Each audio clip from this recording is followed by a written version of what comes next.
I'm with you on that. All right, guys. For any of you that work with me, we like to start and end on time, and we certainly want to be respectful of everyone's time. This evening, we are grateful to have you here with us tonight. So again, my name is Natisha Rivera Patrick. There will be a test on that at the end of this session. Hazen will tell you just how folks are always messing up my name. So long E. It's a long E. I speak to you tonight as chair of the Cultural Diversity Committee. That's right. It's a long E. And we're just so excited to be embarking on this journey with you guys. The only one of us that has done this in the past is Pastor Chuck. So we are going through this experience alongside you ourselves. And so we're just thankful to have you here tonight. And the goal of this is to really further our understanding of power, privilege, supremacy, oppression, and equity. And so it's a personal journey for each of us. What we decide to explore and what we learn about ourselves and others will be unique to us, and hopefully will provide us with a foundation of how we are better and help make others better and bring folks along the way. So you should have received from me yesterday an overview of what we're going to go through tonight. So we do have 90 minutes scheduled, and we will do our best to stick to that, as I said. And we're going to kick it off just by starting with introductions, because many of us know each other in other capacities. Some know each other just in passing. And we have some new committee members with us as well. So we want to make sure everybody had a chance to see who was in the room and have an understanding of that. And so I've introduced myself. And with that, I'm going to turn it over to Marilyn, who is the vice chair for our committee, so she can introduce herself, and then we'll just go around and make sure everybody has an opportunity to do that. Oh, and we're supposed to say one unique thing about ourselves. And I tried to think of what that could be. And the only thing I came up with was that I graduated high school when I was 16 years old. That's all I got. That's good. Yeah, I thought about the fact that I said that, and then I couldn't think of anything unique that I would want to share. Well, hello, my name is Marilyn. Marilyn G. I am the vice chair, and I'm looking forward to this experience with everyone this evening, and growing and sharing and just moving forward in this process. Something unique about me, all I could really think of, it's just unique to me. I'm an only child. So yeah, it's not that spectacular, but I am. So, all right. Whoever would like to go next? Don't be shy. I'm Bob Hughes with also on the Diversity Council. I'm the secretary actually, and have been on the council from the beginning, about 3 years now.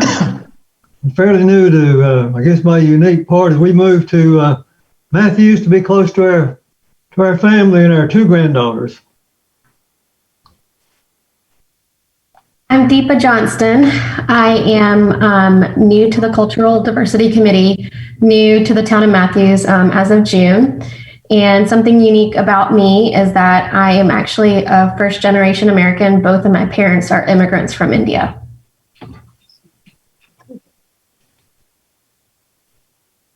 I'm Chuck Wilson, and I too, like Bob, have been on the Cultural Diversity Committee since its inception, and honored to be a part of that.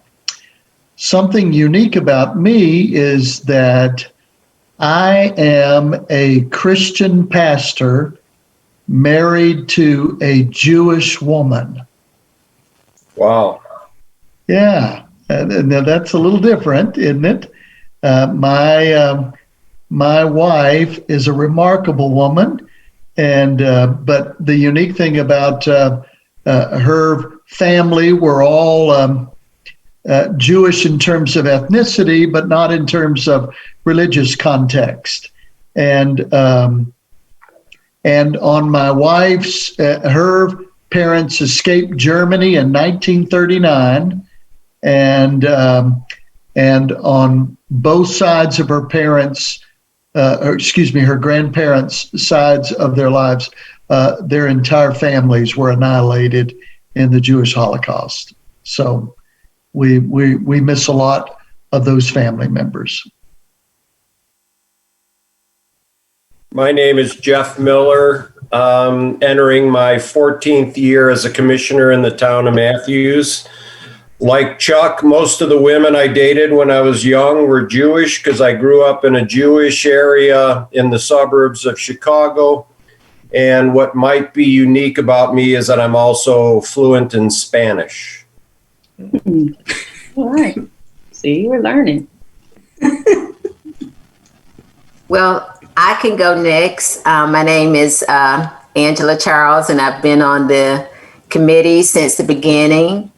And something that I think is unique about me is that I did 1, 2, 3 and me. I did the DNA search where they go in and evaluate your DNA. And I am 15% British Irish, which was a surprise to me, you know, if you look at my skin color and everything, but we found that to be, very interesting. So that's unique. Yes, I'll go next. I'm John Higdon. I was a commissioner for 3 terms and was elected mayor of Matthews last year. And I think Angela stole a little of my thunder. I was going to talk about my ancestry DNA. My wife and I did it, and I was always told that, Higdon came from Irish name O'Higdon, and that we were, definitely just all European. And I discovered I actually have some Nigerian ancestry, African, a small percentage, but that was quite a surprise to learn that. Wow. It's cool. I'm Ken McCool. I'm a first-term commissioner. Interesting fact about me is I'm likely the youngest serving official in the state of North Carolina, which is wow, it's awesome. I guess I'll go next. I'm Larry Whitley, pastor Mount Moriah Missionary Baptist Church, in my second term as commissioner. I'm very unique in that I have been blessed to have 2 careers that I am passionate about. First was being a Highway Patrol, North Carolina State Trooper, and making a rank of captain. And the next is being the pastor of Mount Moriah Missionary Baptist Church, one of the oldest African-American churches in the state. And 2 unique things. Number one, I am a twice cancer survivor and literally died both times, 2008 and 2013. I had a bone marrow transplant at Duke. I stayed in one room for 51 days. And after my transplant, I caught E. coli 10 days later and literally died again, but God brought me back. And I am the brother of the mayor, John Higdon. We are brothers. That's the African. Yeah, and another thing that's not known widely about Larry is he's the second youngest elected official.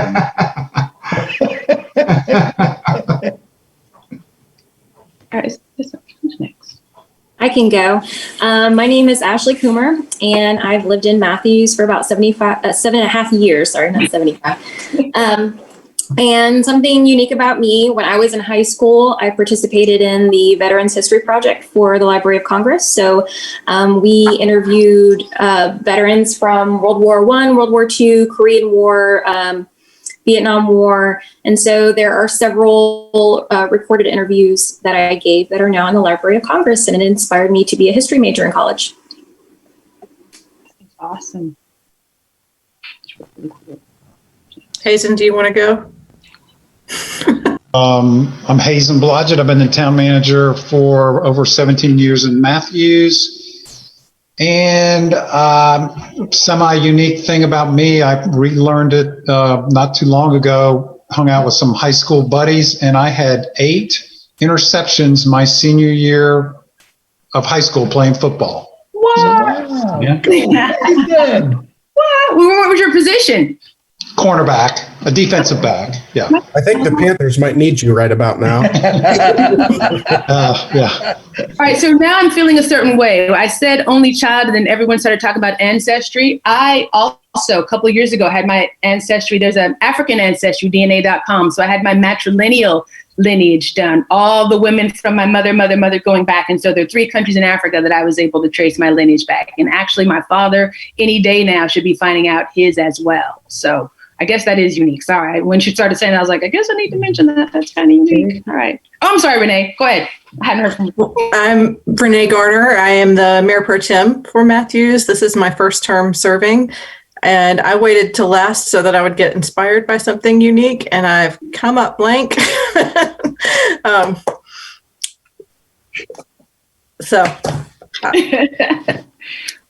don't know.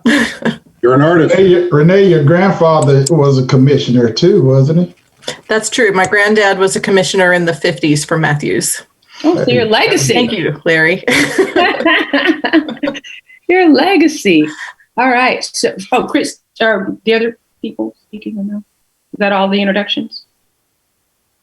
I think that was everybody from our group.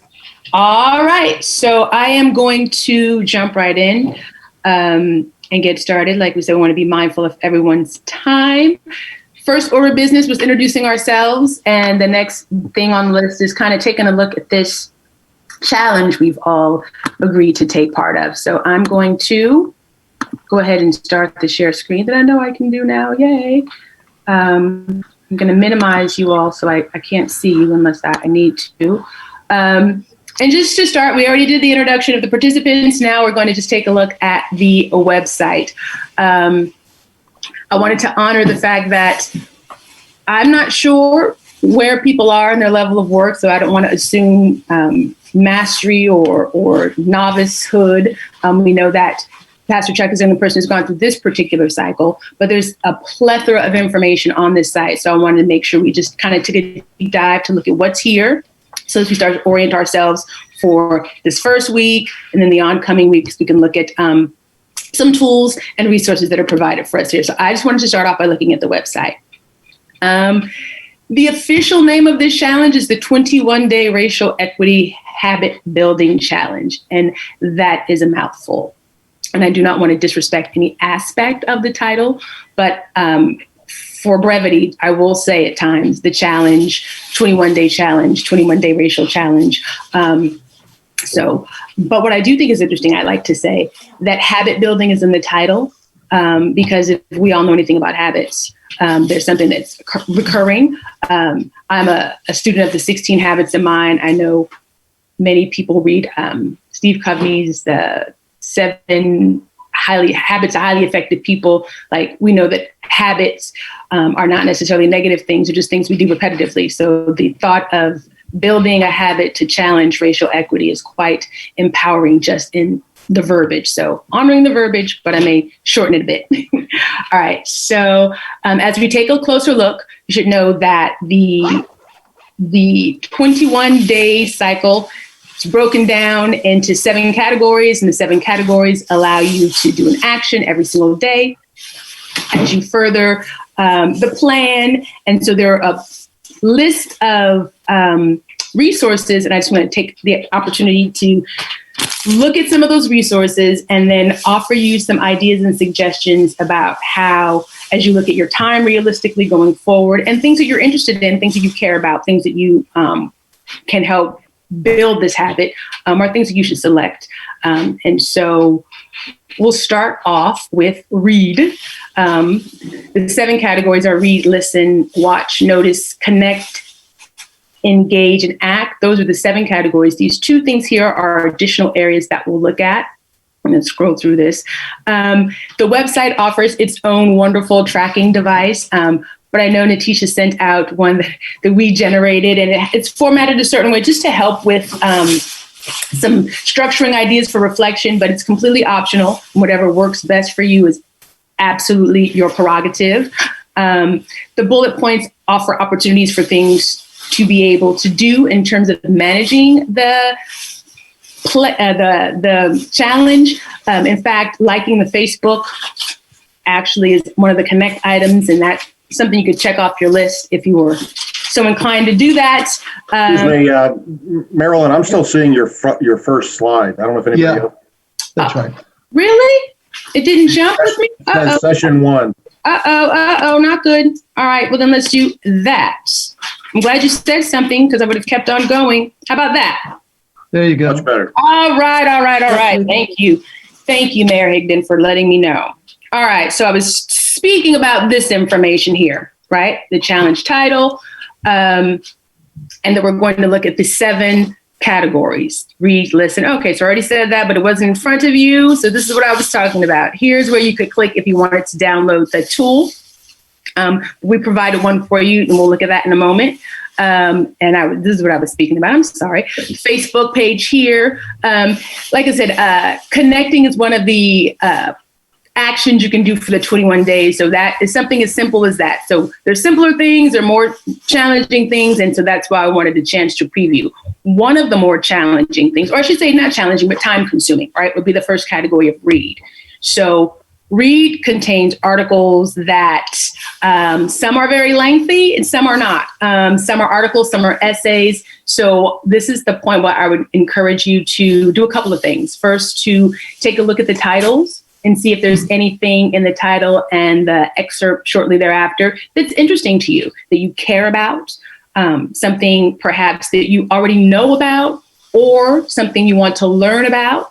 Or I'd even challenge you something that sparks, a challenge you, something that rubs up against something, a belief system of yours that you'd like to dig deeper into. I would encourage that. Also, be realistic about your time. Responsibilities, obligations, commitment, and what you have time to do. So I would say for some of the more lengthy essays, read might not be a thing to do if you don't have the time. But there's such a wide variety. I'm going to click here for a moment on, like, depending upon your area of interest. All right. So something as in-depth as understanding the racial wealth gap. I mean, this is public policy. This is wonky. This is dense. But say you're working on something, you can take a look at the table of contents. And I'm a fan of perusing charts, right? In your work or your interests, something like the median household of, this, I mean, it seems very, very policy oriented, but I encourage you to, take a look. Raising children in a 2-parent household is not something like that. That's interesting. I might not want to read all 21 pages, but this might take me down a rabbit hole. So I encourage you to engage in that way, right? So in the read section, there's something, like I said, as dense and as intense as that thick bit of work. And then right underneath, an article that would pique my interest because it's a little controversial, it seems. White mom to racist, don't use my child to further your hate-filled ignorance. Like, oh, that's intriguing, right? And it's a little bit, of a shorter read. So I'm not going to read. I'm just scrolling through the preview. So this might be something, my son and I are white. Well, that's provocative. That might make me stop and continue reading. So I encourage you, as you are going through to decide what might be worth your time for that day, let the titles guide you. All right. So category 1 is read. All right. Category 2, listen, is just podcasts, right? So it's a collection of podcasts that are anywhere from 12 minutes to about an hour. And again, the titles and the interests here, code switch, like, that's something interesting. I wonder what that's about. If that's something that intrigues you, something you have no idea, I'm curious, then I encourage you to click on it, spend some time. These are podcasts, so this could be something on a car ride while you're driving, that could meet that particular goal. Quickly scrolling through some of the titles here.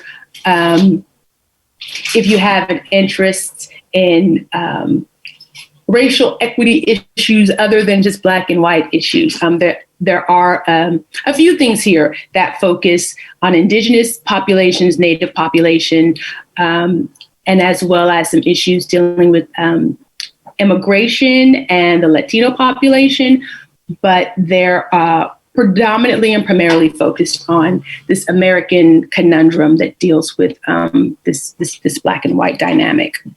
All right, so I'm gonna keep scrolling through. The third category is watch. And so I appreciate the way the website breaks this down into little chunks, right? So if you have coffee break length time, right? Anywhere from 3 to 7 minutes. And listen, if I see the name Eddie Cloud and Donald Trump in the same kind of sense, I'm like, oh, 3 minutes. I have 3 minutes to listen to that and see what that's about, just to see, right? So it's laid out in a very almost provocative way, right? Almost like way to grab your attention. I appreciate that. So as you're looking at this, I'm on purpose taking the time for you to look at some of these titles and look at the time to start thinking about how you might want to spend the next days engaging in the challenge. All right. So we go from coffee break time to lunch break length, right? So this is, who doesn't love a good TED Talk, right? How I learned to stop worrying and love to discuss race. How I love to stop worrying and love discussing race. That sounds like a mouthful and something very intriguing and something worth 12 minutes of my life. Right. So that could be a way to make a decision about spending time with the area of listen. Are we in listen? No, this is watch. I'm sorry. This is watch. These are TED Talks. All right. And when you have a little bit more time, right, maybe a weekend, maybe something in the evening, or just something you're intrigued about because you want to. These are movies, videos, documentaries that are longer time. This is going to entail 30 minutes to an hour to multiple episodes. And when they see us, and the 13th are two that I highly recommend. Just I know we've had conversations about it as a CDC in terms of perhaps going forward and doing an open time where we watch it and have a conversation. So that's something that would certainly be worthwhile to explore if you've never had the opportunity to explore it. All right. I'm going to go on through. And certainly after this evening, you will be able to check the watch box because we do have an upcoming video that we're going to watch that I think is pretty outstanding. Notice. I'm going to pause here just for a moment because Notice includes this video, right? And it's a very short video, a minute and some change, but it encourages you to be aware of certain things. So there are a couple, it encourages you to be aware of some things and notice some things. It kind of, every time I look at it, I go, kind of, it upsets me a little bit. It makes me cringe, but it's very effective. And so a suggestion for, I don't know if you have a lot of time, not a lot of time, or if things become overwhelming, or you just want to stick your toe in the water for this process, I would suggest watching the video. And then it has this, I don't even want to say laundry list, but these very, very kind of succinct, but very thoughtful opportunities for you to just notice and observe some things that you may not have noticed or observed before in your awareness. And specifically, before we're done with this, we're going to talk about you and situating you and your ideas and your identity frames. And it's so interesting. When we started talking, we started introducing yourselves, especially Pastor Chuck.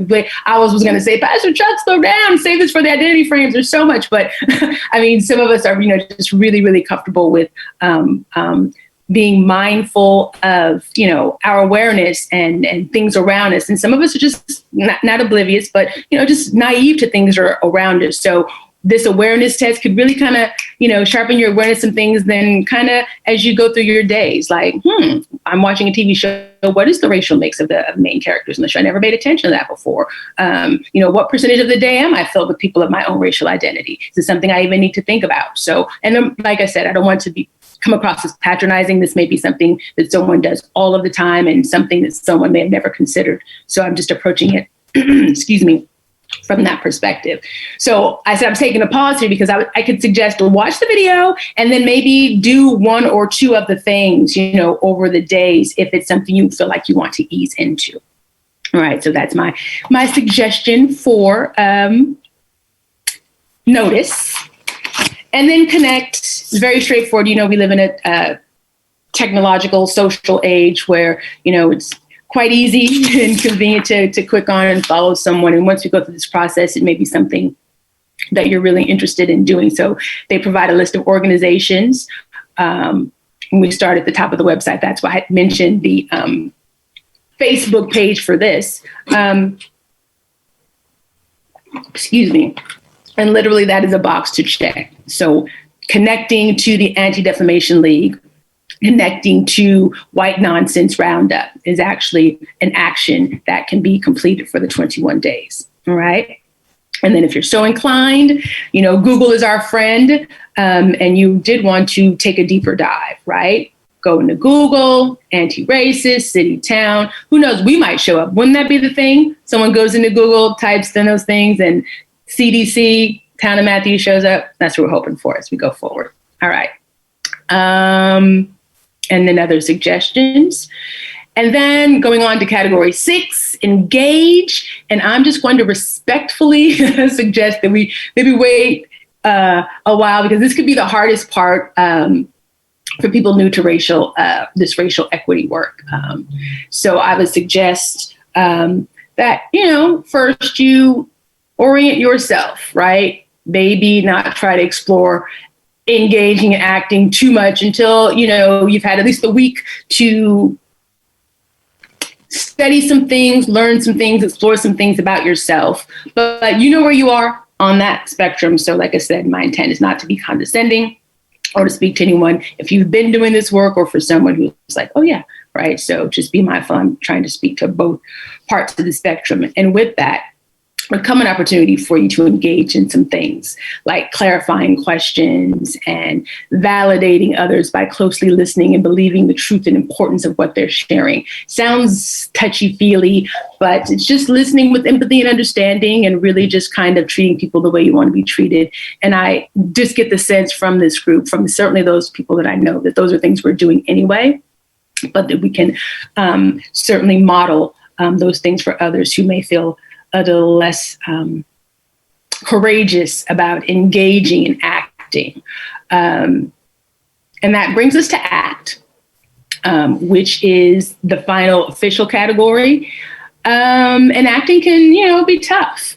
So I say, after we're together again a second time, after the second Zoom session and day 9, then go out and go crazy. No, I'm just kidding.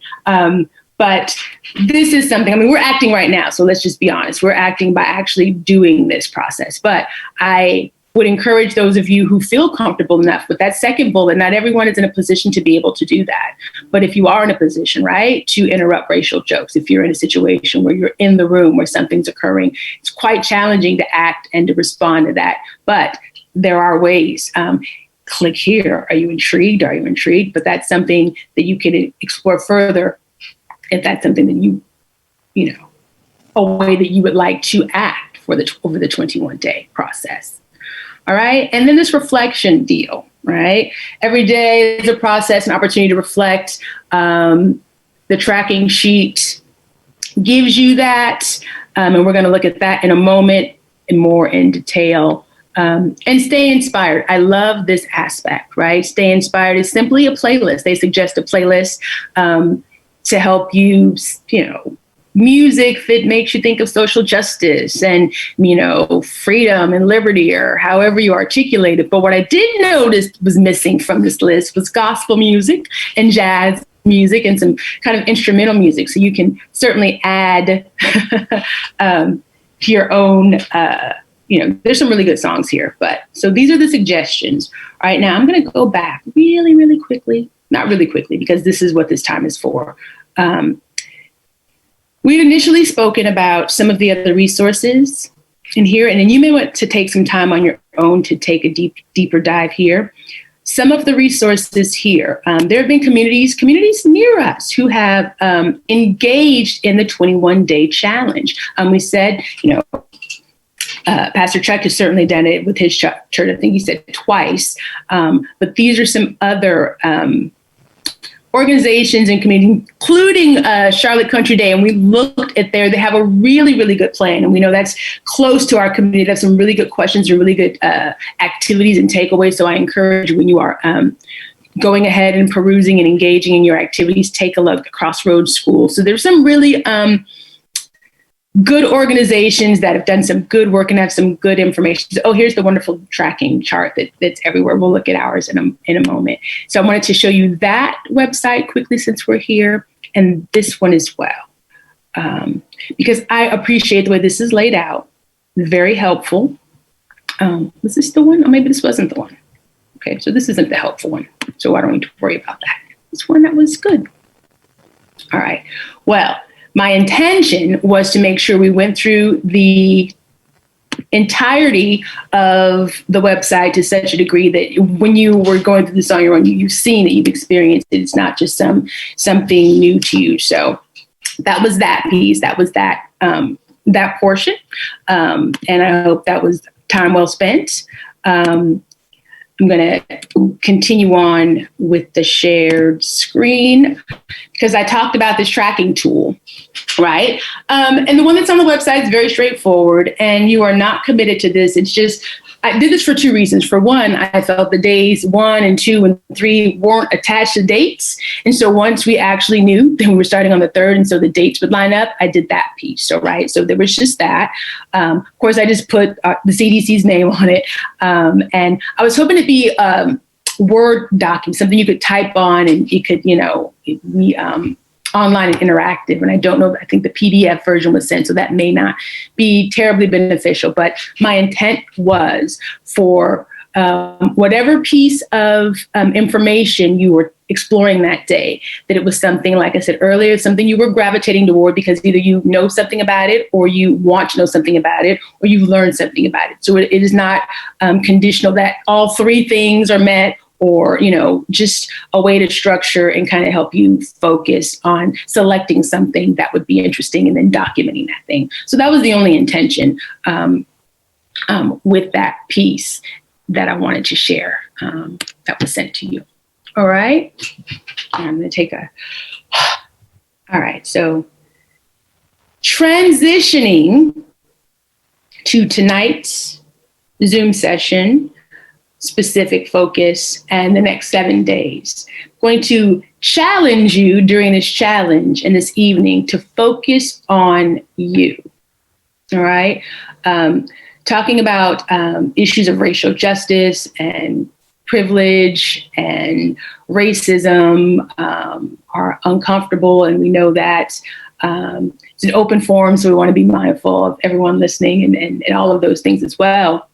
But most of us are really comfortable talking about ourselves and then centering any ideas and beliefs that we have that come from us, centering with us. So specifically, how do you self-identify? So I'm going to take a pause for a minute here. I want you to think about the designations you use to describe yourself. It was instantaneous in the beginning when we opened with the pastors who, I'm a pastor, I'm married to the right, those. So it's almost a no-brainer where the labels are here. But I'm going to encourage you, typically when people think about their identity frames, right?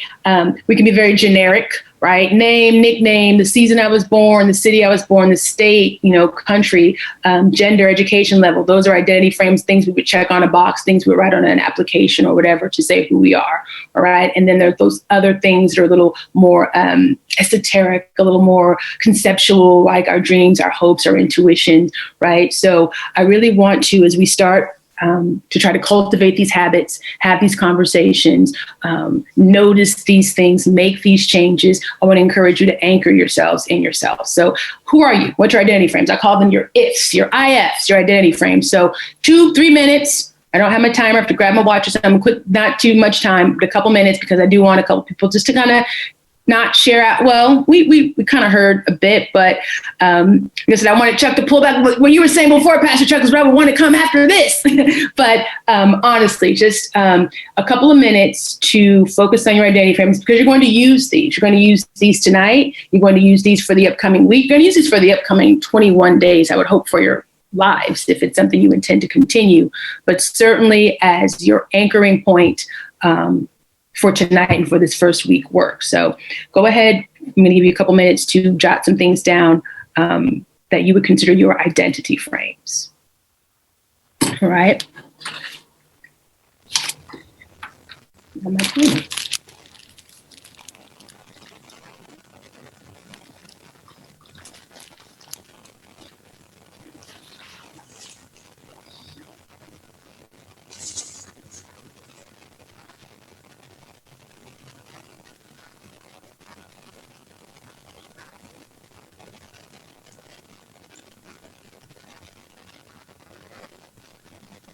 move this so you can see.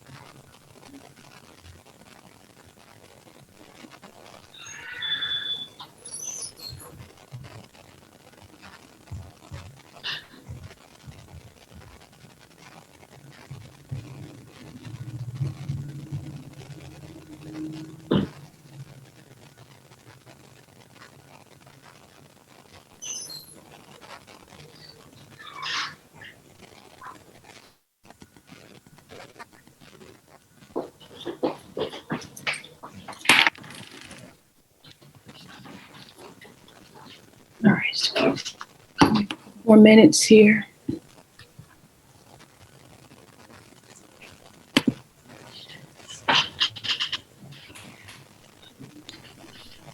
I have a question. Are we supposed to sort of figure out which ones of these are most relevant to us and write them down? In terms of the hopes, dreams, values in that area? Or identity frames, name, race, any of that as well? Yeah, I mean, you're just anchoring yourself in you. Yeah, those things these are suggestions. You know your name, your birthday, but in terms of how you identify, if your question is, should you write these down? Yes. Yes. Thank you. You're welcome.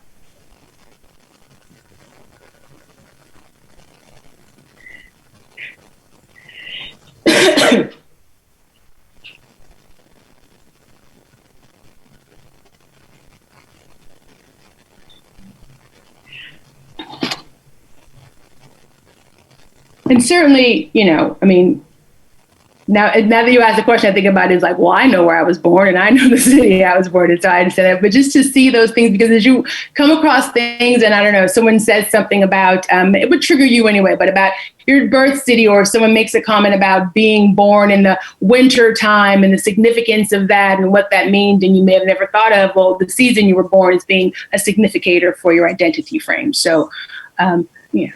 I'm a fan of, I believe the brain remembers what the hand writes. So take it that way. But I mean, I know that you know your own identity frame. It's just really a way to make a connection between you and what's going forward. All right.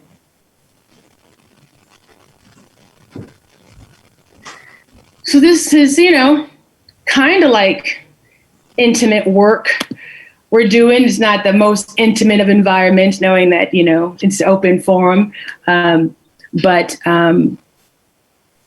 we are going to have some conversations. So I think it's important to, you know, some people are more comfortable sharing information about themselves.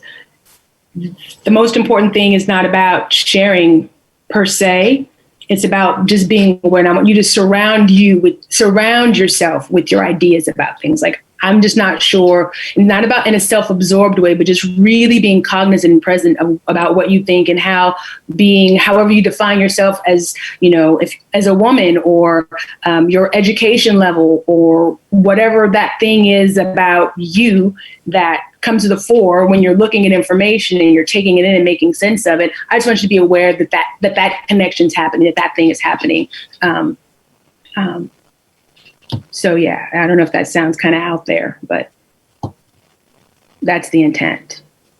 All right. Is anyone chomping at the bits to share anything? High, low, buffalo. No, Meg. That was Chuck's thing. That is I'll Chuck's share what thing. I wrote down, Marilyn, and you tell me if I'm on the right track here. First and foremost, I wrote down woman, followed by multicultural.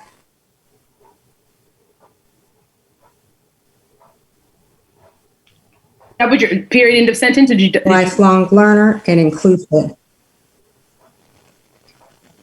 Now, multicultural, would you break down specifically what that means, like what the multi and what the culture is, or is it just the general? I mean, Yeah. So Absolutely. No. So when we did introductions, folks were talking about their DNA, and I was the first in my family to do that. And so we call our family, our house, the house of flavors, because we have some of everything represented. And so when I look specifically at our ethnicity and our family, the background, we come from all regions of the world. And so I take pride in knowing that we have really pretty much some of everything across the board. And so I'm very cognizant of that. And even in the position that I have, and what I've really been noticing lately in my, especially now that we're in Zoom all the time, so we're seeing each other in these boxes, that I am typically the only woman in these boxes and the only brown person in these boxes. And it's just become that much more evident to me as we've been in this Zoom format. It's a visual to me, which even though it's been that way for many years, I never noticed it until we were in this truly in your face, in this little box format. So I've just been more aware of the fact that I'm typically that person in the room. You know, I appreciate you saying that. I want to just put something out that's totally just coming out. A common thought for someone who is trying to make people feel safe or comfortable, or to prove that they're not, racist or anything, is like, I don't see color. I don't see color. People look the same to me. And the very fact that you said that, and it's like, there's no, you know what I mean? It's just this interesting kind of dynamic, because now that I've learned that a person saying that, you could have a conversation depending upon their intention, if you want, if you think it's worth it or not. But I just think it's very powerful and pivotal. Maybe technology is moving us towards that, to where it's something that you look at and see like, oh, this is something I see, and this is something I can be aware of and recognize it. There are different colors and shapes, and right. And that, it's not something I can act like, oh, I don't see you. I don't see you. Everyone looks exactly the same. And that's not necessarily a bad thing, to be in boxes and look different. So I appreciate that. I'd like to discuss something that may be somewhat unique to me, but I think most folks know that I was born in Ohio, near Cleveland. And I moved to the South when I was 12 years old, and I've lived here the rest of my life. I'm 57 years old. And people down here, including my wife, still call me a Yankee, and that I'm a Northerner, and I've been down here 40 whatever years, right? So it's really hard to have an identity. I don't really have a Southern accent, because my formative years, I grew up in Cleveland, Ohio, and then moved here. But it's I don't feel fully, I don't know what word I'm looking for, pulled into the community of the South or North, that because I kind of am a hybrid of both. So probably, and I know we have a lot of people, Jeff Miller's from Chicago, but I actually moved here at a very young age and spent a lot of time. So I experienced quite interestingly, as far as race as well, I actually was in a suburb of Cleveland called Strongsville, which was about 99.9% white until I was 12. And then I moved to Charlotte and went to Charlotte schools, which were highly integrated. So that was like my first interaction with people that were different than me. But it's kind of interesting when we have people moving around from one area to another, and then what do you identify as a Northerner or a Southerner? I know, Jeff, I know you love the South, but you're from Chicago, right? So maybe there's more than just me that have this kind of, what do you identify as far as where you're from? I'm not going back to Chicago. I'm not going back to Cleveland either. And one thing different about Chicago and Ohio that took me 4 or 5 years to learn is that we are Midwesterners. Midwesterners are more neighborly than what's considered the Yankee, the Northeasterner. We still tell you how we feel, and we're kind about it, but we're neighborly. So yes, this is what I'm talking about in terms of self-identity. That's exactly right. Because what I heard someone who's here now as the mayor feel like he is still the other in certain situations here. I mean, like, who would think that? I mean, you're the mayor, the epitome of what white privilege is, and you're sitting here saying you feel otherwise. Like, what? Right? So that's exactly what I'm talking about in terms of just to be able to look at it in those different layers, because there are different layers to it. And so that's fantastic. Anyone else before we go on? I want to I'm curious about Renee, because I was going to say, because Renee first said she didn't have anything unique to say about herself. Then we find out this grandfather thing, and she's all hit. Come, the youngest person. Oh, wait, no, the youngest person is. Yes, I'm not the youngest. And Nicole. Sorry, go ahead, Renee. I was just gonna, part of one of those things was last name and what that means. And I think it's interesting because my middle name is Bivens. And if you drive through out towards Monroe or through Union County, you'll see Bivens as a street name. Another family name is Sechrist, and that's, you'll see a Sechrist Road. We also have Lemons in our family. So around Matthews, especially, you hear a lot of Lemons.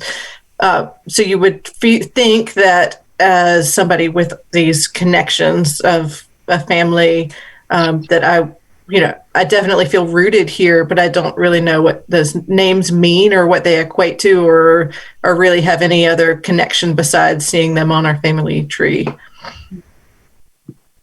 All right. Well, a few things I wanted to have happen tonight. And all of them have happened except for one. And that's going to happen now because I'm looking at the clock and it's 7:20. Did we say 8 o'clock?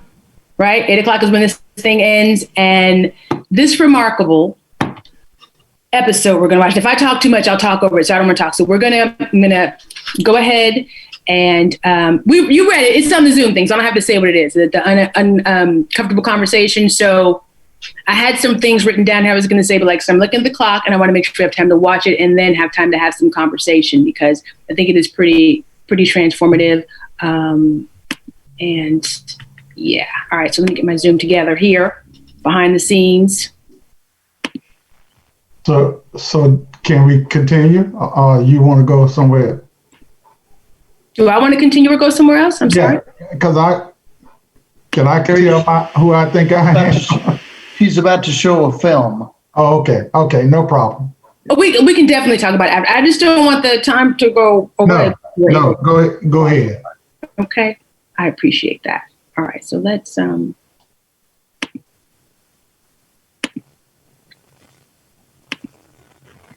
right.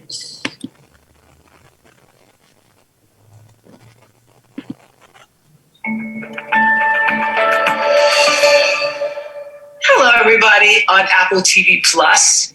My guest today, Emmanuel Acha, a former NFL linebacker. He's the dynamic force behind the internet series that has caught the world's attention and definitely has caught mine too. He calls it Uncomfortable Conversations with a Black Man. And the reason why I really appreciate it so much is because he's saying out loud what needs to be said, but most people can't actually say. He's having the uncomfortable conversations needed in this moment to out racial inequity and racism for exactly what it is. Here's a short clip from his first episode. In the midst of all this chaos in our world, so many of y'all have reached out to me, and by y'all, I mean white people, have reached out to me asking, how can I help? How can I join in? How can I stand with you? So I've created this for you. Because in order to stand with us and people that look like me, you have to be educated on issues that pertain to me and fully educated so that you can feel the full level of pain, so that you can have full understanding. I fervently believe that if the white person is your problem, only the white person can be your solution. In this hour, we're getting even more uncomfortable and challenging. So joining us are white and Latinx people who have uncomfortable questions for Emmanuel. No subject is going to be off limits. So we're going to meet them in a moment. But right now, I just want to say, hey, Emmanuel. How are you? Hey, great to see you. Good to see you as well. I am now mimicking your set because you're coming to us from your set in Los Angeles. And I thought, let's try to do an Emmanuel thing here. You make it look so good and so comfortable. Well, so do you. I want to know what was going through your mind, obviously, you were as impacted by that George Floyd video as all of us, and there have been so many others beforehand. What was it about this moment that you said, I got to do something? You know, Oprah, I felt a calling. I felt a commissioning to do something. I could no longer trust the world to heal this problem on its own, but I said, you know what? I have to take a stand myself. I grew up in all white culture, going to an affluent white high school, and then I play in the NFL and I play football in college, and I'm with now all black people. And what I realized is very similar to a foreign language. If you're ever going to be fluent in something, you have to be immersed in that culture. So I was fully immersed in white culture, fully immersed in black culture, and realizing the divide is because of a lack of communication. Well, I know how to communicate with both parties, so I'm simply going to do that. Educate my white friends, because like I said, if my white friends are the problem, they are the solution. So educate them so that they can know exactly why they are standing and what they're standing for. Do you feel these conversations are, you mentioned the word calling. Do you feel that they are part of your calling? Absolutely. I think that there's a difference between your career and between your calling. And oftentimes people never get to their calling because they're so occupied by their career. By the grace of God, my career has actually led me to my calling, both literally in moving to LA and figuratively in being on TV. This is definitely my calling, and it's a call that I cannot hang up on. So let's get started with our guests. First of all, I want to congratulate you on all that you've done, so much so, and just say for full disclosure, when I heard that Emmanuel was doing all of this and he was thinking about doing a book, I got in the game and called and said, let's do a book and let me support you. And so we're going to be doing a book on uncomfortable conversations. So I wanted everybody to know that. That we are. And I haven't said thank you officially, but I'm humbled as always to be associated with you and to be supported by you. As am I. I consider it a privilege. So we have a number of special guests who want to be a part of our uncomfortable conversation questions today for Emmanuel. So we're popping them in and out of the screens here. So we're going to start with Seth from Colorado, who is an entrepreneur and a father of two. Seth, we see you, and you say you've become woke during this period and realize in that awakening that you are racist, right? I just want to know, how that happened. Yeah, so first, that's never thought I'd hear myself described as that. I grew up in New York City. I was born in the 70s, was born and raised in Manhattan. I've always considered myself to be liberal, not only a friend of people of color, but also an advocate for. But this movement over the last month has been powerful in the sense that I realized that I couldn't be not racist. And as Emmanuel said, like, oh, I have black friends, or, those type of comments, it's impossible to just not be racist. I realized that I either was a racist or an anti-racist. And I'm not an anti-racist, or I wasn't. And one of the things that came up for me was all the stereotypes that are perpetuated in our society, and realized that I am guilty of those as well. And so the question really is, how do we deal with those stereotypes, and how can I be part of the solution to move us forward to a better place? I think some stereotypes, remember, are true. But not all stereotypes, because they're true, are detrimental. But when it becomes detrimental is when we start taking these overarching stereotypes and apply them to our life without ever having real experience. And I think that's the problem, Seth, is that we listen to what culture tells us about a group of black people. For example, hip hop culture, TV culture, movie culture, it might say, Seth, that a black person wearing a do-rag on their head is a hoodlum. When in all honesty, a black person just wears a do-rag on their head to keep their hair down, or because they want to get what black people call as waves. It's just like a hairstyle. And so the problem, Seth, is not in, well, all stereotypes are false, because that's actually not the case. But we as a problem in our society, we have a problem in that we just overarchingly categorize, well, black people are dumb. Well, have we ever thought about where that stereotype came from? Maybe it came from the fact that public education is funded 50% by property taxes. And historically speaking, Black people live in lower socioeconomic earning areas because of redlining in the 1950s. And so believing or buying into stereotypes doesn't inherently make someone a racist. The issue is you have to challenge the stereotype because it's not always universal and it's definitely not always applicable. Great answer. But Seth, I want to know, what is the moment that you as a white man came to the conclusion that you were a racist? What had happened? What was the stereotype you were making? I have a view that when walking in certain parts of Chicago, a group of African American young men are walking, I would go to the other side of the street, right? It's something that I'm not proud of, but it's something that I do. Is that racist? Sure, I'm making an assumption based on color. I don't know that I would make the same move if it was a group of white teenagers walking towards me, right? Depending on how they were dressed, what their attitude was. But there's no doubt that I fall into that trap. Are there statistics, like Emmanuel said, that back up some of my moves, that there are crimes in inner cities, in the neighborhoods that I have lived in or have visited, that those crimes are perpetrated more by Black youth than white youth? Probably. I don't have the statistics, here, but just to judge people by their color of their skin, which is what I was doing. And that to me is a racist thing. Maybe it's not racism as we discuss it, today, but to me, it made me realize that I do see skin color, and that I do make assumptions based on skin color. And I wonder sometimes if those are because of things that are reinforced in media and things I see in my everyday experiences. I'm not really sure, but they exist. And I think it's important to talk about those things and understand them and help us move forward. And I think this moment is a chance to do that. Well, thank you. Thank you for being so candid.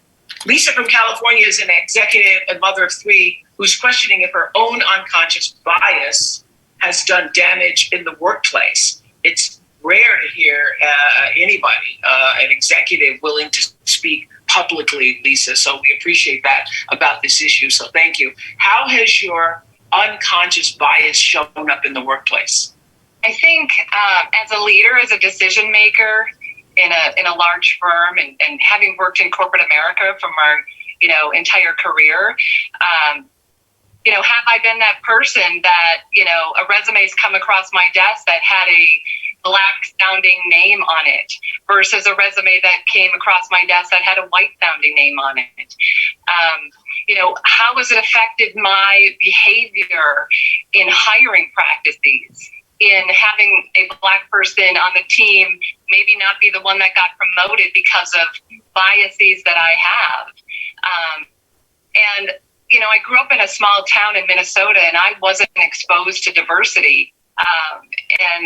Now living in San Francisco, I've been exposed to more diversity. And as a leader, it's opened my eyes and how to uncover and ensure that as executives, as leaders, as decision makers, to not be that person that, prevents a Black person from getting their foot in the door because of the resume, or preventing that Black person from getting promoted because of the skin color, right? And as I've gone through this journey and asking questions of white people, I felt this, and Oprah, you touched on this resistance to, I'm not racist, I have no biases. And there's almost a defensiveness that comes out of them, right? And so my question is really around, how do we unearth and continue to surface these unconscious biases that we as white people have?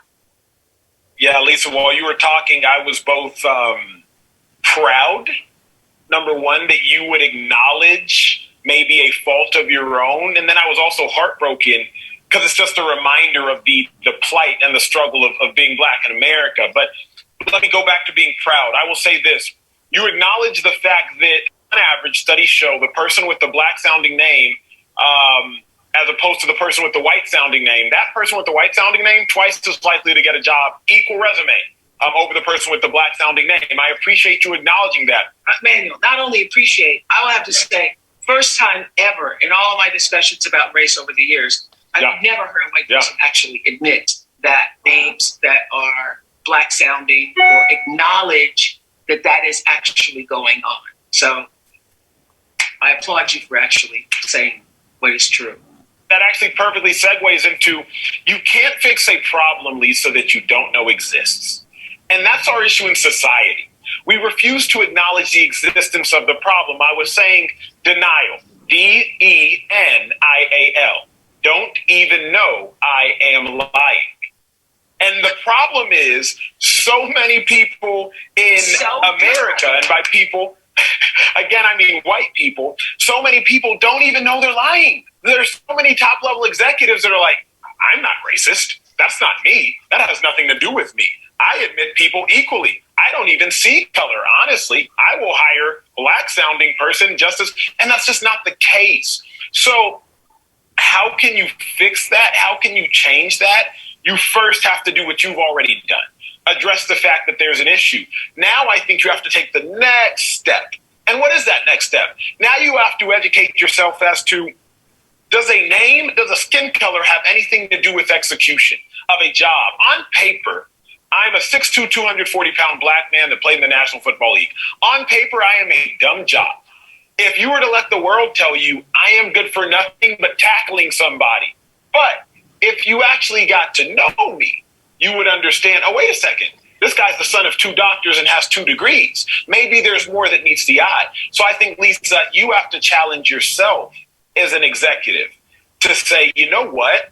Maybe the world will tell me that the person with the black sounding name may not be able to accomplish as much because they're black.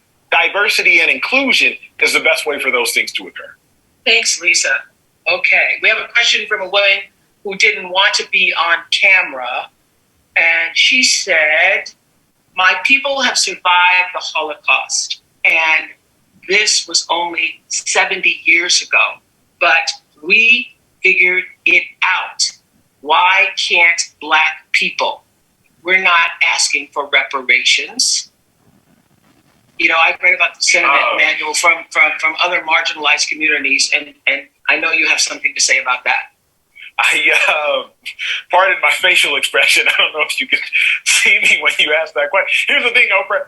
I get hundreds of emails a day, and I love it because I love the interaction. That's the only way we can promote growth. But some of them still make my jaw drop. Okay, let's be real. Let's be honest. Let's get uncomfortable. On the surface, black versus white. Before I ever meet an individual, I know their skin color. Before I ever meet an individual, I don't necessarily know their religion. I'm the son of a pastor. My dad was born in Nigeria. I was born in Dallas, Texas. But you don't know that until I tell you. What do you know? You know that I'm black. And so, if we're being honest, historically, Jews have been persecuted the longest, dating back biblically, Jews have been persecuted the longest. But in America, our issue right now is an issue based around skin color. Because skin color you can see first. You can see skin color far before you see anything else. As a young single, if you're dating someone, the first thing you ever see is the appearance. That's what lures you in. Well, on the flip side, when you're talking about racial turmoil, the first thing you ever see is skin color. So black people are being constantly oppressed on the daily because that is the most easily to identify. Therefore, that is the most easily to discriminate against. Now, here's the thing. People have to learn their history. You have to know your history because you have to know where you're coming from to know where you are going. Here's what I love about Jewish culture. Again, I studied so many religions because I am huge into theology. I'm huge into religion. Jewish culture, they stick together so much, so strongly, such a close-knit community. Well, black people were on track to do that. 1921, there was Black Wall Street in Tulsa, Oklahoma. Well, guess what happened? it was eviscerated. It was completely burned down by jealous white people. So while Black people were on track to have that close-knit community, to have Black Wall Street, to have something that we could tie in together and create our own incubated and isolated community and culture, we were doing that. We were close. And then that was burned down. And since then, we have not yet regained our footing, because we can't regain our footing because we're in a slip and slide culture. The second we start to get a grasp on our terrain as a Black individual, it's just as if oil is poured onto the ground and we start to slide all over again. So, thesis statement: why can't Black people respond or recover when the Holocaust, which was just terrible, affected Jews so negatively, and they have been able to bounce back? Remember what you can see first. And what you can see first is what you discriminate against first, and that is skin color.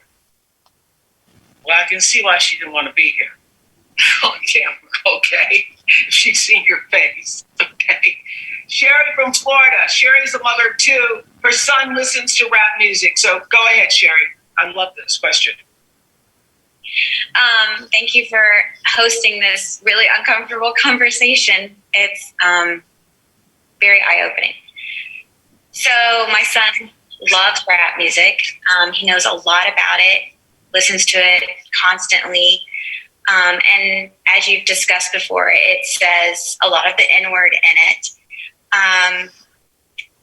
If he's just singing along because he's memorized it, like I would memorize a song, is he considered racist if he says it? Because I find it somewhat frustrating, although let me super clarify, we don't say it in this house at all. But because if he's just singing because he knows it, he doesn't mean harm or disrespect. And if it's all a song for everyone to enjoy and it's put out there for everyone to sing and that's just what they're doing, then why is, I guess, he considered wrong if he was just singing along to it? That's a phenomenal question. That is a phenomenal question because it's a question that permeates our society. No, he is not racist. That is the short answer. But let's get to the long answer. He's not racist because I think racism is a matter of the heart. Racism is a matter of the heart. Remember, words have meaning that we give them. Here's what I mean by that. If I was talking to my significant other, I may call her babe, I may call her honey, I may call her darling. That's appropriate for me based on our relationship. But if some other man were to walk by her on the street and say the same thing, we might have a problem. Okay? And so remember, you have to remember your history. And the problem is people like me, even at your son's age, didn't understand the history. 1890s, the late 1800s, the Black abolitionist Frederick Douglass, he wrote in talking about the N-word, how his master would say, reading would spoil an N-word because you were nothing more than a slave to a master. The N-word is synonymous with oppression, with hatred, with reminding Black people their place in society. That is what the N-word is synonymous with. However, Black people took this and turned it into a term of endearment, so to speak. And mind you, even changing the actual phonetic spelling of the word, but I'm not going to get into all that. But Black people took it and turned it into a term of endearment. So what am I saying? What I'm saying is this. Black people will have varying opinions on the N-word. Because if you're reading a book and you're reading in front of your class, like you kind of have to read it, I don't necessarily take that as offensive. But it is wisest, it is most cautious, it is most cognizant, and it is most careful to just avoid saying it altogether. Because when you even hear something that sounds like the N-word coming out the mouth of a white person, that is problematic. Now, a Black person is different. Because we have that, at least I will say that as a young Black man, it is different because we are in a society in which we have changed the meaning of that word. And we, as I at least talking about me and my experiences with my teammates, it is something totally different. The last thing I'll say is this. There's so many white people who have a problem with saying, well, if you Black person can say it, why can't I say it? It's kind of as if I've never said this before, Oprah. I'm actually going to say this now. I've never said this because I feel some type of way about saying it, but I'll say it. White people have always had rights in America. So when you try to take something from a white person, it's fighting words. Even if you're trying to take a word from them that they feel like they created. So I say that you shouldn't even have a desire to say the N word, because why? Like, it's not that big a deal. But the problem in our society is try to take something from someone who has always had everything and they will throw a fit. So no, your son's not racist. He's just a little ignorant. Good. No, I didn't even know they changed the meaning of the word. Like, it respelt it. Like, that in itself, I'm like. No, there's a huge difference. Look, Sherry, let me explain. Because you brought it up, so I'm going to bring it up. There's a huge difference between the N word with the hard ER at the end, with that hard ER, and an N word with an A at the end. N word, hard ER, slavery, like reminiscent slavery. We have problems fighting words. N word, A at the end, Black people have kind of remixed it, have changed it up a little bit. But even think about this for a second, because after I brought this up, Oprah, actually, somebody emailed me, and I thought it was a good point.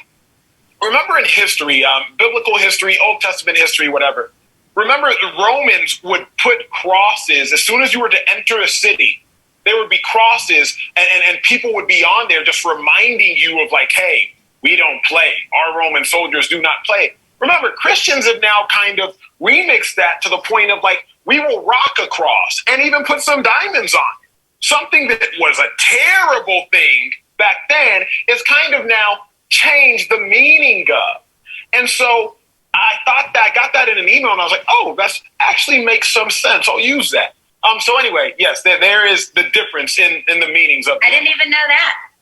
Conversations. That's all it takes. That said, I would be remiss to say, and Emmanuel, you and I don't know each other that well because we just started communicating, but I have had long-term discussions and arguments with my friends, with people who are not my friends, about the use of the N-word. I personally don't use it and don't allow people around me to use it in any form, whether it's the intimate, I know you might, or the whatever. And that's just the way I feel about it, because I believe that for so many of our people who were just a couple of generations before me, lynched, hung, lives destroyed, that's the last word they heard. And for me, I can't reappropriate that and make it be anything other than what it has been. So that's one of the words that I have just completely eliminated from my vocabulary. I don't use it. I don't let people around me use it.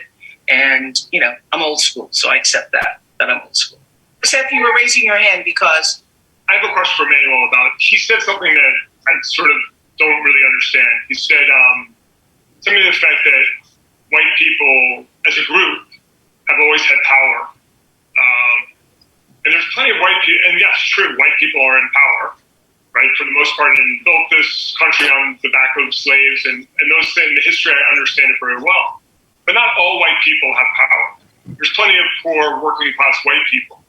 But I think that when we group all of white people together, and we don't recognize the fact that there's a lot of white people that struggle, and it's a different struggle, as you mentioned, because they're not swimming upstream, let's call it, right? And they are more swimming with the stream. It doesn't mean that people don't struggle. And so I think that words are important. And I think that if we're going to come together and really attack racism and the inequities that are in this country and they're in this world, it's important not to group all white people, right? So, and I don't know how we do that, and maybe I'm being too particular about your language, but I think it's an important point that not all white people are empowered. Not all white people have the chance to be children of doctors and grow up the way you grew up, and the way I grew up, with privilege and things that I have. So, yes, I am someone that is. Do you understand my point? I love that. May I, Oprah? Go ahead. This is your show. Go ahead. This is your show to answer the questions. But what I was going to say, and then I'll let you answer it. White people, there are white people who are not as powerful as the system of white people, the caste system that's been put in place, but they still no matter where they are on the rung or the ladder of success, they still have their whiteness. And I agree with you that white person has more of an advantage than that black person does. But it's not to say that that person has power, right? And it's not to remember the fact that there aren't plenty of working poor people, white working poor in America that don't have power. Yeah, Seth, I'll say it like this. Yes, it is. You can never generalize in life in general, right? You can never generalize. Now, when I'm saying white people, I am speaking of the proverbial white people. I'm not saying like you, white person. I'm saying proverbially, historically, white people have had power. But think about this, because I got a lot of backlash when I brought up white privilege. Because some people are like, wait a second, I'm a poor white person. Your parents were doctors. How can you say I'm privileged? White privilege isn't saying your life hasn't been hard. White privilege is just saying your skin color, it hasn't attributed to the difficulty of your life. Like somebody even said, well, you're the son of doctors. Yeah, my parents came to America with nothing. My dad worked at Taco Bell, mom worked at a janitor, and my mom got her doctorate degree at 55 years old. So like the story just changed. So are white people in power? Not every individual white person, but remember the grandfather's clause in the early 1900s? Remember how black people had to take literacy tests to vote? But the problem was some white people couldn't read. So they were like, man, we're now disenfranchising white people. We got to fix that. Here's what we'll do. We'll create the grandfather's clause. If your grandparents could vote, now you can vote. So now it said, okay, black people and white people, y'all were getting too equal. We got to do something about that. So you are correct. You can never generalize, but I would say like as a black person, white people, for the proverbial phrase of white people, they run America. CEOs, Fortune 500 companies, execs, ownership, they run America. Not an individual white person, but collective white people. No, agreed. And I'm not comparing pain. I'm not comparing struggle. Like I am first generation. My father was born in Germany, in Nazi Germany, and I'm Jewish. So like I'm not comparing struggles at all. And I don't think comparing struggles is useful for where we are today. I think that if we're going to move the conversation forward, I think to gather a group of allies that can agree that things are broken today and the struggle that we've all had to get to where we are is important. That's my only point. And I'm not at all comparing struggle because you're right. I can't imagine what it's like to be black. I know that that's something you're judged on the second that someone sees you. I do not have that problem. I never will. And I cannot put myself in your shoes. And I absolutely know that that's an issue, but it's not the only issue. And I don't think that it's the biggest issue. That's all I'm saying. You want to respond? It's Oprah show, so I'm going to. No, go, you want to respond? Go ahead. Listen, I can see you want to respond because when you said it's not the biggest issue, it is the fundamental issue. Right? Sherry, I can see you having many epiphanies here. Grandfather clause, voting, all of it. What do you want to say? Well, I watched something the other day, actually, Oprah, that you did about Black fathers, and you said something that struck a really big chord to me because you said, y'all were talking about something, and you said, wouldn't it be great if that was the only worry we had, was being the best human possible? Yeah. And that just made me so sad because I looked at my daughter and I was like, you don't have to worry about telling your child or me telling you how to drive at night like some of our friends that we've had conversations with. And we don't have to do that. And I do feel I've traveled to Africa, I've traveled to Jamaica, I've traveled, and as white people, we even the poorest of the poor, I feel still has a leg up. And it's, yeah, the leg up is what I was saying. You still have your whiteness. That's what the term white privilege is. It means that whiteness still gives you an advantage no matter what. I think about this. I have to say it now. I'm sorry. My apologies. Think about this for a second. I always wondered, because I'm first generation American. And so I came, my parents, I am black by skin color, but I believe that there is a difference in culture. right? You can be white cultured. You can be black cultured. You can be a black person that is white cultured. You can be a white person that is black cultured. So I understand black culture. I understand white culture. Oprah, I always was so curious as to like, how come black people are always like rooting for everything black? Right, you'll see that in Hollywood sometimes. Like, I'm voting for everybody black. I'm rooting for everybody black. I was like, why is it such a big deal? Because I'm first generation. Then I paused and I realized, like, wait a second. This stuff is so recent that it's such a big deal because black people never had anything. Like, black people can't get money because historically the two ways in America to acquire wealth are through property and through education. And redlining ruined property. And property funds education. So the reason black people have never had any money is because of property and education. Now, are there some poor white people in America? Absolutely. How did that happen? I don't know. I honestly don't know. Because as a black person, I understand how we got poor. I totally get that. I said this to my teammates yesterday. I said this. The biggest problem in America isn't being just black. I'll be honest. I don't say this often, but I'll say it now. The problem is being black and broke. That is a death sentence. Being just black actually isn't the worst problem. The problem is being black and broke. Because if you're black and broke, now you're really in trouble. So you are correct. There is a monetary power buffer. But white people, at least, they're safe because at least they still got their whiteness. No, we agree. I don't want to in any way make it seem like I don't understand that. And I also know that white people at least were afforded the chance to pass like wealth on generationally. Black people have not been afforded that chance. That is the number one thing that determines how your children and your children's children will fare in the world, is the ability to pass. Yeah, okay. Anne Marie is a psychologist from Minnesota, the mother of two children, 12 and 17. Anne Marie, you live in what you describe as a very white community, right? What's your question for Emmanuel? Yes, that's right. So my question for Emmanuel has to do with friendships. So as I've started to think about a lot of becoming more anti-racist in my own life, I've thought about my friendships, and I've thought about the fact that I do not have in my life Black friends. I used to, and I have Black people in my community with whom I'm friendly, but I don't have close Black friends. And so my question is, what am I supposed to do? It seems really not right to seek out friendships with someone because of the color of their skin.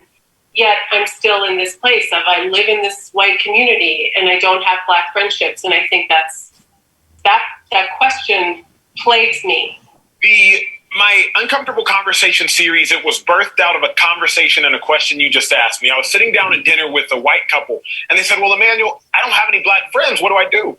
I said, well, you can go to Black church. And they were like, well, we thought that was your thing. Like, we thought that was like a Black space. I was so taken aback because I was like, wait, some white people really think like that. Like, they don't have the education, so they don't realize, like, no, Black church isn't like a Black safe space. We just do things a little differently in Black church. We're a little more eccentric. We're a little more like extra. But it don't mean like white people aren't invited. So to your question, more than seeking friendship or more than trying to like pick up a Black friend like they're a pair of shoes, you have to seek education. In the same breath, Anne Marie, you're only going to be so knowledgeable about Black people, Black issues, and a Black struggle or Black culture based on Black exposure. So it behooves you as an individual, if you just care about being intelligent and you believe that knowledge is power, it behooves you as a human being to expose yourself to Black culture. Now, that doesn't necessarily look like walking up to a Black person on the street and being like, hey, Black person, just wondering if we could go to the coffee. Like, no, that's just kind of awkward, first off. But it does behoove you to simply educate yourself. Well, what's that look like practically then, Emmanuel? Maybe go to like a movie about Black culture, whether it's Just Mercy or The Hate You Give or anything. Maybe pick up a book, Black Like Me or things like that. And then you have to ask yourself, why is it that I don't have any Black friends? That, I think, is the question you have to ask yourself. And it might not even be like, because I'm a racist. I don't think it's that. It could just simply be, you haven't gone out of your way to create any of those friendships. And a lot of people do that. A last anecdotal story. I played in the NFL for the Philadelphia Eagles. My second year in the NFL, 2014, I was on the Eagles. And mind you, like, segregation has been outlawed for 50 years now. But I'm sitting in the cafeteria. There's 63 men in there. All the white people are sitting together. And all the black people are sitting together. True story. Minus 2 individuals. One of them was mixed. And the other one was a white dude who thinks he's black because he grew up with a bunch of black people. And so I realized, Anne-Marie, wait a second. We are lazy as humans, and we will naturally just go like water, take the easiest route. Got that? I do. Thank you. I've done a lot of what you're saying, in learning about Black culture and reading all kinds of books and following people on social media. And then, when I find myself doing the easy thing, I think, what is this? Why does this happen?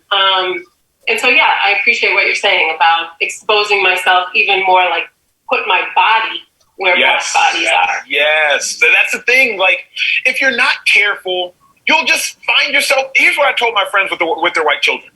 I said, y'all live in a white cul-de-sac, in a white neighborhood, in a white city, in a white state. If you are not careful, your children will live their whole life white. And at 26, 27, they'll end up being a part of the problem because you just let them and allowed them to live a completely white, sheltered, and cultureless life.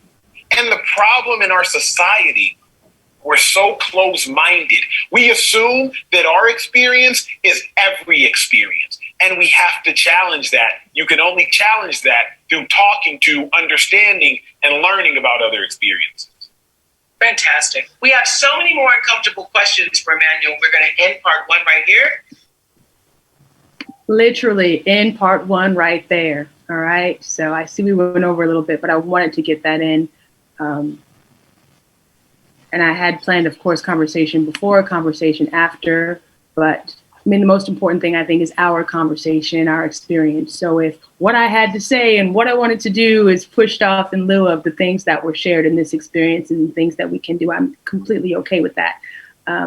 But I did want to make sure we were able to talk and say something about what we just saw. And that I felt like what I was going to say leading up to that, I've been doing this whole big thing about, uncomfortable conversations and what that looks like and leading into that. And when I saw that, I thought many of the questions and conversations that could occur, that encapsulated it in a way that, I mean, I'm no Oprah Winfrey or anything, but that I thought it was really, very well done. I mean, the question about rap and the N-word. I mean, we hear that all the time and talking about that. The woman who didn't want to be on camera, the whole thing. I just really appreciated that. The young, and the one thing, I've watched this a couple of times now, that back and forth conversation, if you notice, Emmanuel never said power. He said rights. So if someone had been listening, and it took me the second, because I took diligent notes, and I was like, it's a very different conversation because we have civil rights, equal rights, different rights. If the word rights just would have changed the conversation, that really power, it was a worthwhile conversation had he said that, because it went off there, but he never said that. And so they went off on it. It just kind of spiraled. And as I watched it there, I was like, yep, that's exactly what happened. I'm like, wait. He said rights. Let's bring it back to rights. But I think that's okay too. So anyway, anyone? Oh, and the denial thing, I thought that was really, really ding, ding, ding, ding, ding. So I'll shut up and let anyone else who wants to share about that right now. Whitley, speak up. I know, I felt really badly, Pastor Whitley, before we ended and you had things to say, and I just wanted to make sure we got those 39 minutes in. So now, please take the floor, sir.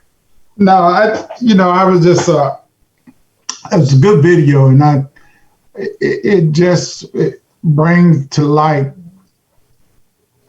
the issue that is before us today. And,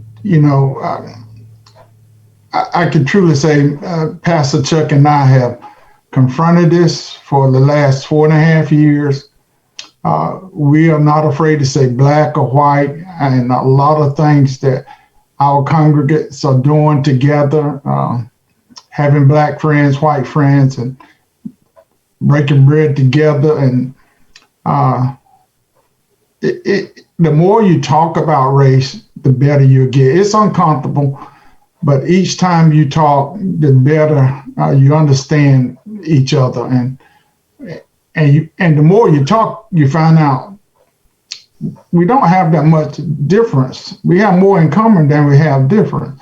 It's just a matter of speaking truth and being truthful for where you are in life and making it better. I'm committed to time that I got now just to make it better, make things better, people better, and the town better, and I'm just privileged to be a part of this town council. I really believe that we got I think the most diverse council that we ever had. And I'm honored. I'm honored because your group was one of the things that me and Pastor Chuck, when I first came, to push to get this diversity group. And I'm happy to see that this is coming to fore. I just want to say a little bit about who I am, who I think I am.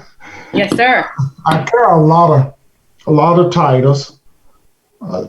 Probably the one that I cherish more is pastor, being called pastor. I am a husband, a father, a papa, and a friend. And I don't take friendship lightly because the Bible said if you're to be friend, you must first show yourself friendly. And I cherished when I first came on the commissioner in 16 that Jeff Miller and John Higdon, we were the three musketeers, and we rode together, we broke bread together, and we shared some conversations, and I didn't take that lightly. And going forward, I still cherish both of those. As a matter of fact, I really like old Miller. He's a pretty good old guy. Chicago, and that Jeff asked me to marry him and his wife, and we had some private conversation, just some good conversation. But I got to know him, his kids, and his wife, kids, and it was a beautiful wedding. And John Higdon was the first commissioner to invite me to breakfast at Americana, and I hadn't gotten on a commission then, but he wanted to get to know a little bit about me, and I don't forget that. I don't forget nothing. In my years of living, I don't forget not one thing. I'm getting older, but I don't forget things that are important. People think I do, but I don't. Not nothing. A lot of my church members share with me and say, I don't miss nothing. I don't. Because I look at time in life now, being a survivor of cancer. I look at time as critical, precious, and I take every moment, one day at a time, to try to make something do. Thank y'all for letting me speak. Oh, of course. Pastor. Of course, Pastor. So did anyone want to share anything about the uncomfortable conversation? I can say something about the video that resonated with me, and it was the conversation regarding the names when the lady talked about people having Afrocentric names and it may be impacting their job search. And of course, I was married when I had my sons, and we did have a conversation regarding the names of our boys both times. And we decided to give them non-Afrocentric names on purpose. So one is named Alan and the other one's named Charles Eric. And we did it because we felt like that they were going to grow up in a society where they would be judged by their names before anyone would even look at them to see what type of individuals that they are. And so it just reminded me of the decisions as an African American mother and father at that time, the decisions we made very early from birth. We made that decision really pre-birth, because we decided what their names were going to be before they came out, but we made that decision very early because of the world that we thought that they would grow up in. I'd like to make a real quick comment if I could. I have this thought somewhat frequently, and it's just that racism is so incredibly stupid. I mean, to judge someone because their skin is lighter or darker than your own. I think if a alien came from outer space, I mean, it just makes no sense. I don't know how we got here, but it's just a crazy concept to me that's a thing. And I'm reminded of the book that Dr. Seuss wrote about the people that had spots and some didn't have spots. And then there was, if you had a spot, it was cool. And then it was cool not to have a spot on your stomach. But it just seems like just a really ignorant concept of judging people based if you have a tan or not. I mean, it's crazy. We need to move beyond that after all these centuries that we've been doing it. But I see you, Pastor Chuck. Go ahead, speak.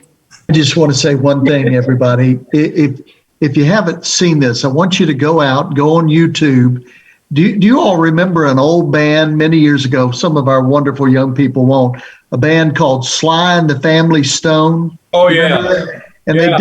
they did this song called Everyday People, and it is a great R&B song. Great song. It's been redone, and it's one of those in which they're using pictures and artists from all over the world. You got to see that. So put in Everyday People kind of remix, and you'll find it. You'll find it on YouTube video. It'll make you happy, and it'll make you dream of a better world, as my friend Larry likes to say. Very good. Well, I'm not going to overtalk, but I just have to speak on that denial thing. The first time I heard that, I love a good acronym, right? And I thought I was the queen of acronyms. And denial is in the river, in the valley, that one. Denial is, what did they say? A river in Africa, whatever.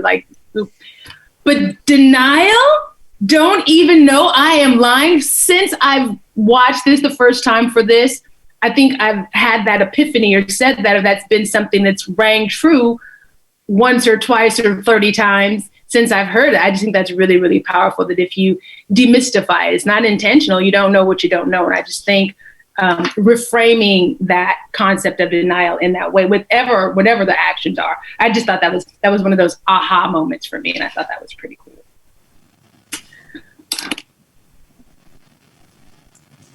Anyone else have anything they wanted to share? And just a reminder too, I had said in the email that I sent out yesterday, if there are comments or questions that maybe you don't feel comfortable in sharing in this setting, please feel free to email those to me directly, and that's something we can bring to the group anonymously. We want to make sure everybody feels they have the opportunity to speak and ask questions that are relevant as they move through this process. So I encourage you to do that if so inclined.